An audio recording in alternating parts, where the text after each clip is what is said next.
Hey, paisans, the time has come. On the air since 2009, the independently produced, non-FCC compliant champ of video game talk podcasting. Here comes Tiger Claw Radio. Here's your host, Critical Failure. Welcome, everybody. It is that time again. I'm your host, Critical Failure. It's time for Tiger Claw Radio. Oops, got a little bit of pop there. Alright, boys and girls, so this week we've got a little bit more from the video game compilation over on battleofthebits.org. We're going to talk a little more Fallout 3. We're going to talk some handhelds. We're going to talk some games and some chiptunes. And we're going to have a great time. Okay, let's kick things off with video game. So, this is KGB 525, and I held off playing this one the first time out, because KGB 525 makes every show. Every time that name shows up on a compilation, that usually gets played. So this is called Esquia. You're listening to Tiger Claw Radio. More when we come back.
used to watch, my son and I, we used to watch stream highlights from a guy named Grand Pooh Bear, who is a Super Mario Brothers player. He plays a lot of Super Mario Maker 2, and he played a lot of like Kaizo ROM hacks and stuff like that leading up to that. This guy's been around a long time. Well, there's a hack floating around called Grand Pooh World, and it's something that his friend Barbarian made for him back in 2017. Hey, we know this guy. Here's this ROM hack that turned up on AliExpress. So I ordered a cartridge of Grand Pooh World so that I could, play the craziness on my actual machine.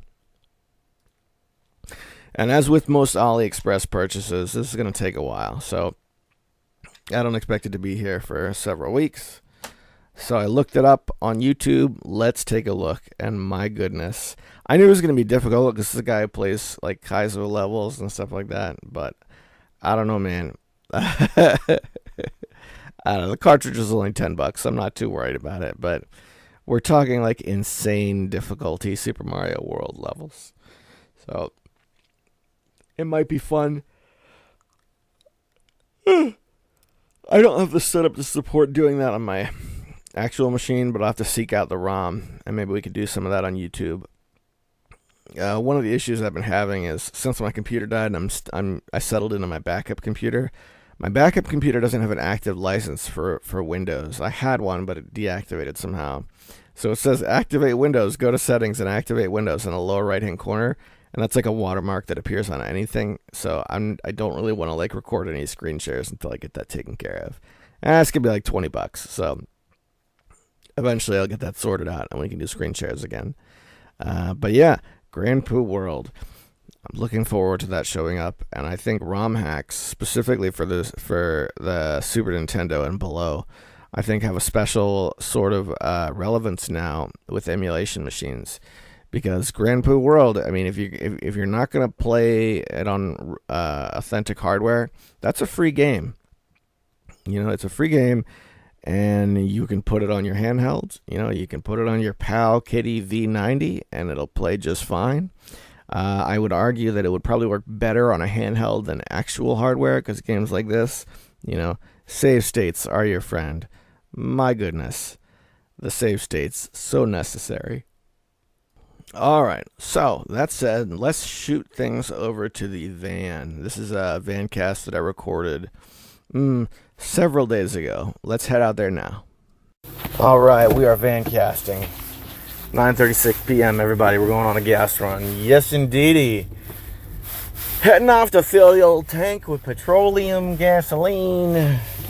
A little unleaded for the Chrysler. It seats about 20. And tomorrow morning is about to set sail, so to speak. Video games. I made a quick video about this afternoon, but I opened up my Anbernic RG505. It is it's an Android-based machine that cost me about $160 some odd, 166, I think, something like that.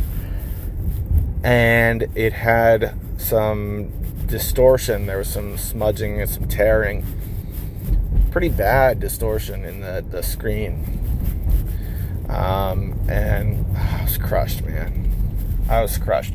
Because it is the third consecutive Anbernic product that was defective. The last one being the 503, for which this is a replacement. Shoulder button broke inside of 2 weeks. Not from any abuse. It just micro switch just gave out.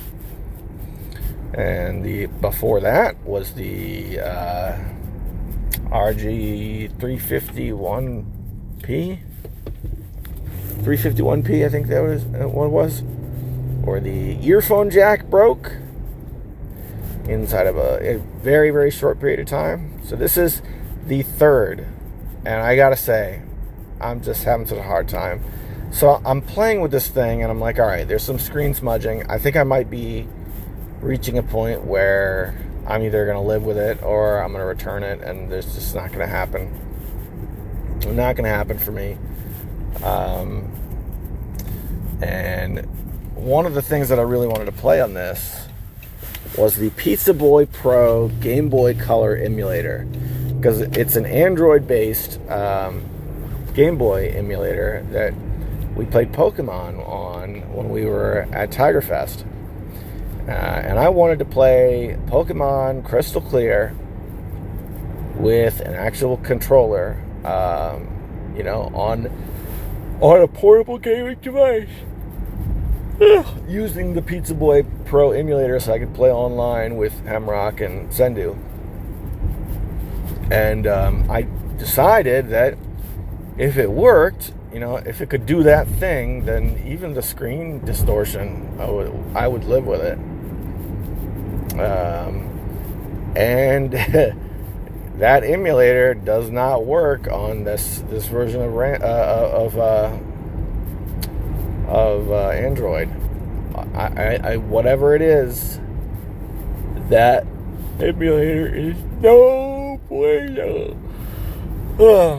So sure, I can play the game, but I'd have to play it on another Game Boy Color emulator, which means I would not be able to play multiplayer with my group, and it means I would have to start my save over, and those are deal breakers, which sucks very bad. I was really hopeful too, because I saw when we were at Tiger Fest, Hemrock was playing on his POW Kitty X18S Pro, whatever the number is. And yes, he said he's had massive problems with that machine, but he was able to play Pokemon Crystal Clear on that device, play multiplayer, and play with a native controller without having to hook an external controller up to his phone. I wanted that with this machine, and my goodness, is it upsetting that it's not working. All right, I'm at the gas station. Let me get the gas, and we'll talk more on this in a minute. So, apart from that, I mean, it kind of stinks, but it's all right. It's all right. It's okay. Life will go on. But apart from this, handheld nonsense, I've still been playing Fallout. I've been playing Fallout 3. I'm about 15 hours in now. And I gotta say, the gunplay in Fallout 3 is really something unique. It feels a lot like everything people complains about when they talk about the combat system in the earlier Elder Scrolls games. It's a first-person shooter, but every gunshot that you take, even if your aim is dead on, it's a die roll, baby. You can line up that headshot, but if you don't get that die roll, guess what? It's gonna whiff. And man, is that ever evident? It's right in your face. All right, hang on one second here. Well, headed home again. Got the gas. So that is that's Fallout 3 for you. I reached a point where I was like, am I still enjoying this? I'm really just looting stuff and taking junk to the dealers so that I can sell them and get cash. And that's really all I'm doing. I was like, I don't know, maybe I'm reaching the end of my fun with this game. And then I got to this mission where I was like, there was a mansion full of people trying to storm it and rob it, and there's a lot of shooting and heads were flying off, and I was like, oh yeah, that's right, I do still enjoy this. Great, thank you, Fallout 3.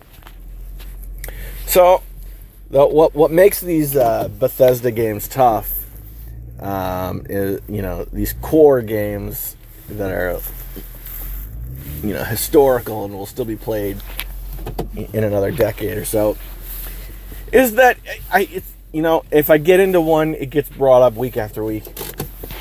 And I know that doesn't make for good podcasting, but try Fallout 3 if you haven't. I play it and I look at the other Fallout games that I have in my library, and I'm like, I know there's other good stuff here.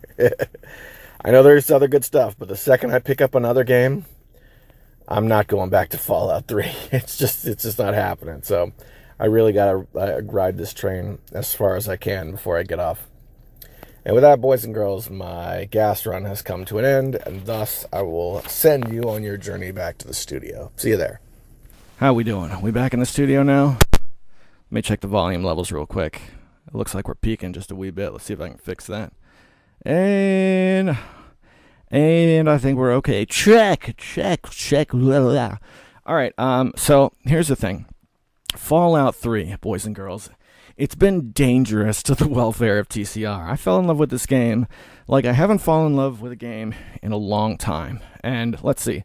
Well, first of all, we're 16 minutes in. Before I go off on a tangent, let's thank the sponsors. It's a Patreon-sponsored program here on TCR. So I have no companies that I bend the knee to, none of that stuff, just a few individuals who, put some loose change into the guitar case to keep the lights on. EmeraldRangers.com, headed up by my good buddy Sendu.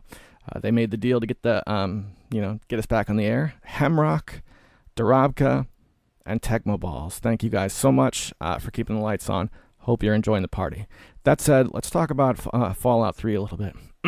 So I'm curious, how I should handle this one, because what it is I love about this game is that they recreated, and I've said this before, but they recreated bits and pieces from, the area I live. I'm from Southern Maryland. I'm a Marylander. Bethesda Studios is in Maryland, and the game takes place in Washington, D.C., and the surrounding area. So there's areas in that game that have been remade, even if by name only, that are near and dear to my heart in real life. And I don't know how detailed I can talk about it because it's, it involves places where I live and have lived in the past. So I don't know, maybe I'll make a video breaking down, hey, this is where it is in Fallout 3, this is where it is in real life, I think that'd be cool. But yeah, it's a great game, and it's held up the production of TCR, so I sincerely apologize for that. That said, I want to go ahead and shift gears a little bit. It's really early to do the fail bag, but we got one from Hemrock that I think is going to set me up for where I want to go with the rest of the show. So give me a second here. Let's go to a couple of places I can do this. Hang on. All right, this one's coming from Discord. And we've got, come on now, where it at? Fail bag, scrolling back up. Here we go. This is from Hemrock, and he says, TCR 444 is shaping up to be a great episode. Still listening. That second tune you played was banging. Awesome. Thanks, man. He says, I still need to play Fallout 3. I think I'd like it. I've owned it for years, and I've never sat down to play it. Sorry about your 503. I hope you have better luck with the 505. The fact that the 505 is Android-based opens up the door to using Pizza Boy Emu and Pokemon Crystal Clear. Have you made any further progress in that game? Also, there's an Android app that allows you to play RPG Maker games on your handheld if you're interested. Speaking of handhelds, I've given up on the Powkitty X18S, and I've pre-ordered the Retroid Pocket Flip, which is basically the Retroid 3 Plus, but in Nintendo DS form factor. I'm pumped. Okay, so there's more here, but we're gonna respond to this to begin with. You need Fallout 3, and I think it's a must-play for Hemrock, and here's the reason why. For those of you who don't know, Hemrock is a big Morrowind guy, and all of the Elder Scrolls games, and I think this is true of Fallout as well, but I'm just sort of dipping my toe into the Fallout franchise. One of the things that the big thing for me that makes these games special is that when you move forward, whether it be main quest or side quest, whatever, there's a feeling of discovery that you don't get in other games. In Fallout 3 or in Morrowind, when you move to the next step, you have discovered the next step. It's not like the same thing as playing a game on rails.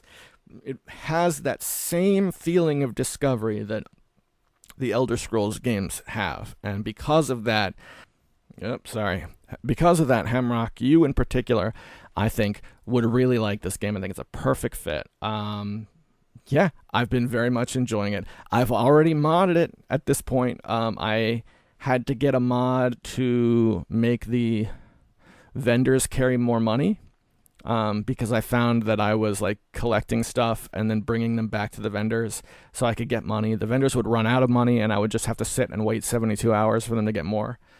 So I took care of that. Yeah, I think it's great. And we talked about it a bit on my YouTube channel, but the RG505 had some severe screen distortion, which sucks, but they're taking care of it. They're sending me a thing so I can mail it back, and they're going to mail me a new one, which is awesome. It's going to take a long time, and that sucks, but I'm just glad they're honoring it. That's all I ask. Yeah, and you know what? I couldn't play the Pizza Boy Emu for Game Boy Color, but for whatever reason, the Game Boy Advanced one still works. So if we ever picked out a GBA game, we could still go that route. As far as Pokemon Crystal Clear is concerned, I've played it like 3 times since we had Tiger Fest. And I've put some more time into it, but I haven't pushed my team any further. Like if we sit down and play, I'm gonna get wiped again, like in you know the just like we did when we got together. But I still like it, and I'm still enjoying it. RPG Maker games on Android. I believe the program you're talking about. I want open something. It's on the tip of my tongue. You know what? I'm gonna look up what it's called because this is worth it. Yeah, it's called Easy RPG, I believe, right? And yeah, it seems to work great. It works with RPG Maker 2000 and 2003, and here's the best part. There are implementations of Easy RPG for Open Dingux. That's right. You can get RPG Maker games, at least 2000 and 2003, working on the non-Android handhelds, which is awesome. Super, super cool. And yeah, I would definitely go that route. This is a reason I think that RPG Maker 2000 and 2003, despite being dirt old and not really commercially viable, this is the reason I think they're still worth making games for. Because if you make an RPG 2K game, guess what? You can play it on phones. You can play it on. I can play it on my Android box that I got a couple years back. I can play it on my handhelds, Android or otherwise. So good times to be had by all. All right, now let's read the second half here. Okay, give me a second. So he goes on, what are you using to replace the Panzer? A budget option that I've been recently looking at is the HP Optiplex 9020 Core i7 for about $140, including shipping, and dropping a GTX 1650 or the like for an additional $100, thus making a decent gaming rig for under $250. That is bananas. That sounds awesome. Hang on a second. I should do something like that. My plan right now is to, mow lawns the whole landscaping season and then see what I can do with the money I've got together. That solution you're talking about is one I could order today, but back when I built the Panzer, I was really into building computers, so I built a second one just for fun.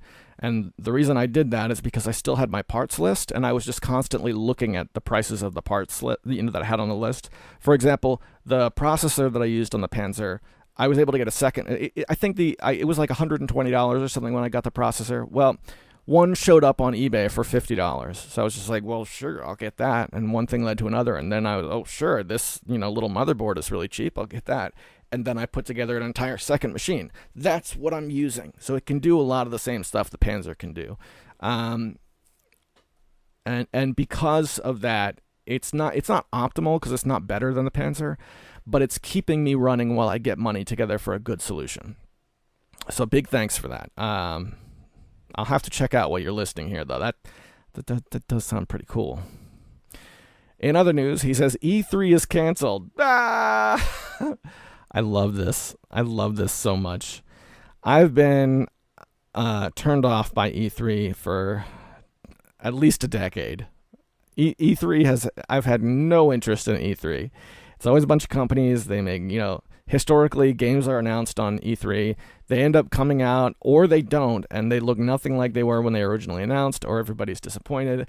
Also, companies who announce things, it's always like weird, out of touch people doing dumb things. It's not our culture at all. So E3 has been a no-go for me for a long time, and that way predates COVID. It doesn't really have anything to do with COVID. And when I read this article, that looks like the reason why it's called off. It has nothing to do with COVID or little to do with it. It's just, hey, nobody's interested. There isn't enough interest to garner the huge production number that we put in. So off it goes. And there you go. This is what I think. I think back to in years past, people talk about, will the video game industry crash again? And I think the answer is yes, but it won't be like it was. I think this is the crash. We're seeing AAA games. The AAA market is experiencing a huge reduction. Us as the end player, it's barely noticeable because there's still games for us to play and still games being made. But there's far less viability for a company to spend $5 million on a game that's just going to be a steaming turd. Companies still do it. I mean, we still have Assassin's Creed games, but it's harder to do now than it used to be. And the downside of that is the people who are interested in AAA, I think they're going to pay a premium for it. We're seeing base games go up to $70. Where the DLC is just getting more and more ridiculous over time. But yeah, I'm laughing all the way to the bank. E3 has canceled. Rest in pepperoni. Also, he says Nintendo extends the deadline to redeem 3DS and Wii U eShop codes until March 27th, which I think is a week ago or 2 weeks ago by now. So that's awesome. I hope you guys who have 3DSs, I hope you got lots of good games. Fun times, and if you're a Switch user, I hope you're nabbing all the Switch games you can before a couple more years go by and they turn that off too. And then finally he says this is an amazing tune. He's got one called Man Karate, new high score off of SoundCloud. Let me pop in real quick and see if this is actually something I can get, because the problem with SoundCloud is, by default, they don't let you download songs off of SoundCloud, right? It's an option that you can enable, but by default, it doesn't work. So very few songs, unless the artist has gone way out of their way. Very few tracks from SoundCloud are actually. Yeah, I gotcha. Very few songs from SoundCloud are actually viable. And if you give me a second, they're putting me through the ringer to get in to it. 3. You're listening to me doing two-step authentication live on the air, which I absolutely hate, but that's what we got to do now. All right, so here we go. So I'm in. So let's see if they've enabled. Do they let you download? I see a free download button. Let's try it. And hopefully this works and we can give it a listen. Yes, it looks like it's working. Hang on a second. Let me pause this and see if I can figure it out. All right, they put me through the ringer, but I was able to download it. All right, boys and girls, we're about a half an hour, and it's perfect time for it. Let's give this track a listen. This is New High Score.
telling you guys, Hemrock knows his chiptunes.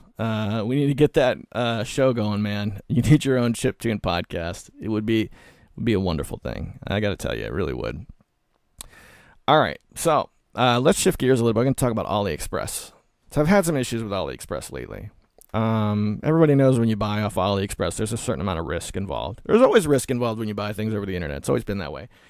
But with AliExpress, it's harder to hold those folks accountable. This is one of the reasons I like Anbernic, because, yes, the screen showed up broken or distorted, rather, but they are taking care of it. So I couldn't be happier with them. In another story, I've been buying some games for Super Nintendo recently. Okay, one of my favorite games of all time. The big three are Quake, River City Ransom for the NES, and Wizardry 5 for the Super Nintendo. Now I'm going to explain, because I know there's very few of you who listen to this who are interested in Wizardry, with Sean notwithstanding. But Wizardry 5 was a game for the PC that was old and clunky, and they remade it for the Super Nintendo, and the Super Nintendo version was amazing. They did music. There wasn't music before. There were wall textures. There weren't wall textures before, both of which were done very well. They polished it up and made it really great. And they showed, the original DOS game that was really, not awesome, that underneath that, the writing of the game actually was awesome, and consequently the Super Nintendo version was a hidden gem. It's a gem. If you're into dungeon crawlers. Apparently in Japan, that was, a widely regarded opinion that Super Nintendo version was really great. So much so that there were several more games on the Super Nintendo from the Wizardry series that they remade and were really good in their remakes. One that I've known about for a long time is there's a Super Nintendo game that in Japan that takes the first 3 Wizardry games and mashes them together into one cartridge. People have known about that one for a very long time. There's been English switches. That one's been playable. And there are 2 other ones that I just found out about recently that I ordered cartridges for. Okay, Wizardry 6, Bane of the Cosmic Forge. Again, there's been a PC version around forever. You can get that on Steam. Well, as it turns out, the Super Nintendo version is really, really good. It's a lot better. It has auto mapping. It has, lots of music. The sound effects work. The graphics on the PC they're okay, but they're really primitive. That Super Nintendo version, top freaking notch. And there's a fully playable English version. So, went to AliExpress, found a guy who sells the carts, bought myself a copy of that game. It's beautiful. They did it with a chip save as opposed to a battery, so the save data will last forever, and the label is awesome. It's beautiful. Okay, now here's where I had issues. There was another game called Wizardry Gaiden, or Wizardry 4 Gaiden. It's from a series that's it's Wizardry, but it's not American. It's an entire series they had in Japan that we didn't have. And again, Super Nintendo game, never came out in America. There is a fully playable English version, via the ROM hack / ROM translation scene. That's the game that I wanted. I ordered that game and they sent it to me, but they sent it to me with the label that said Wizardry 5 or, something, the wrong label. So I write back to the guy, and this is all on AliExpress, and I'm like, hey man, it's the wrong game. You sent me, look, here's a picture of it. And the guy says, oh, okay, I can't send you another game because the shipping is too crazy. If you make an order off my website or from my storefront, I'll include the game that you actually ordered along with whatever else it is. And I thought, all right, that sucks, but I understand. And that's when I bought Bane of the Cosmic Forge, and that turned out great. So when he sent me the replacement copy, it wasn't a replacement copy of the game. It was just the circuit board. So it's the bare circuit board. I've put it on my Super Nintendo, and I can get it to run. But the first game had the game. I just wanted the label. So now I've got 2 copies of the game I wanted, one with the wrong label and one without a case. And it's like, how could you be more wrong? I reached out to the guy, and I let him know. It's like, this is the opposite of what I wanted. But thank you for trying. I see you're selling shells, Super Nintendo game shells just by themselves. if I buy one of those from you, can you just put the label on it so that I can put the thing in there and we can call it a day? So I haven't heard back from him. I'm pretty sure he's tired of talking to me, but that's my trouble with AliExpress. I would say, as AliExpress goes, these are really minor issues. Very minor. So it's tough. So while this is going on, what did I do? I rounded up all the ROMs, and since my high-end emulation devices are crap, I dug up my Powkitty V90, the yellow one that I got from Hemrock, and I put all those Wizardry games on the V90. Super Nintendo on the V90 is okay. It's a little touch and go. I tried to play some high precision platforming on it. Technically it works, but you're dropping a couple frames here and there. I wouldn't recommend it. The Wizardry games, though, beautiful. So past couple days, it's been all Fallout 3 and all Wizardry nonsense buffet on my Powkitty V90. So big thanks for that. While we're talking about handhelds, and yes, I have my eye on other handhelds, which is ridiculous considering all the issues that I've had trying to get my hands on a high-end handheld that actually works. There's another low-end one that sort of caught my eye, and it's from the Powkitty line. So I'm kind of liking the idea of trying something outside of Anbernic. And if you give me a second, I'll look it up here so I can give you the right model. Bear with me. Yeah, here we go. Take a look at this one, Hemrock. Let me know what you think. It's the Powkitty Q36. And it's one of these that's like obscenely small. And I'm looking at the listing right now. It's very, very small. It has a 1.54-inch IPS full-lit display. 1.54 inches. It's not even 2 inches. This thing's tiny. So I like the idea of these really small handhelds. The smallest one I have is the Thumby, which is too small to really enjoy. This one looks somewhere between the Thumby and like a decent, a decent handheld like the V90 or something like that. This looks really small, but it's actually, lit up and you could play real games on it. I'm looking at the listing now, and it's Game Boy Color, GBA. It says PS1, but I don't believe that for a second. And yeah, it's on my wish list. 240 by 240 resolution screen. Will I ever get this thing? Probably not. I don't know. Or maybe I will if I'm, looking at the internet late at night, and I'm just in that perfect mindset to make bad decisions. You know what I'm talking about? Oh, here's a picture of it. Oh, that's next to the Game Boy SP. I was going to say it's next to the Fun Key. Yeah. Another one of those absurdly small handhelds. Something's weird about it, though. I can't quite put my finger on it, but there's something about the aspect ratio that bothers me. I don't know. That's another thing that exists. If you're into handhelds, check it out. And the games I've been playing on my handhelds have been perfect for this kind of stuff. You can play RPGs, things that aren't, reflex intensive. You can play those and take all the time you want, and it doesn't matter if the screen is small. A couple of games that I saw recently that I've been interested in trying: Shin Megami Tensei 1 and 2 on the Super Nintendo. Apparently all have English translations. I saw them for sale from that same dealer that sent me those Wizardry games. I'm not going to buy the cartridges just because I, don't want to spend any more money on reproduction cartridges from a company that's hit or miss, to be frank. But I might put them on my V90. That might be cool. Yeah. So there it is. There you have it, guys and gals. All right. We got to move this along. TCR is embarrassingly late again.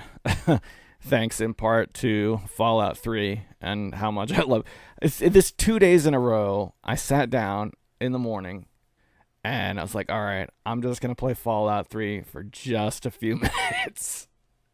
And then several hours later, all right, so we're jumping over to YouTube now to read the comments. Mecha Menace, how you doing, brother? 7 days ago, he checked in. on the last episode. He says, interesting. Excuse me. This is 2 episodes ago. This is 443 loads of pickups. Remember, if you want to get the most recent episode, you got to go to Emerald Rangers. It's YouTube, we do it 1 week behind.